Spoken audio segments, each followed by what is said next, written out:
Every workplace is different and presents its own specific set of risks, where worker contact with some chemical types may be unavoidable. To determine the most appropriate chemical protective clothing choice, a thorough hazard assessment must be undertaken. 1. Chemical hazards. The specific substances to which workers may be exposed, and any interactions in the case of multiple substances.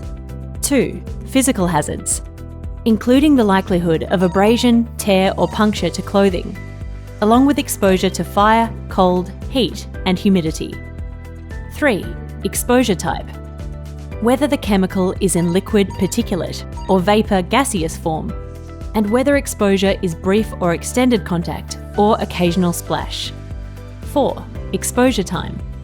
How long the worker will be in contact with the substance when undertaking a specific task.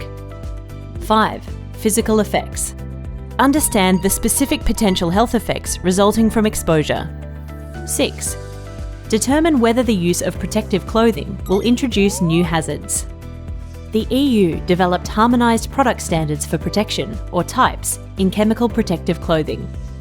Gas and vapour hazards require the use of clothing classified as Type 1, whereas liquid and particulate hazards necessitate a solution delineated as Type 3, 4, 5 or 6. Each type must meet with the specific relevant standard that outlines minimum performance requirements of the construction fabric, seams and the type of closures used. The well-being of workers is a chief concern for most safety professionals. Seeking input from a knowledgeable source, combined with specialist training, is key.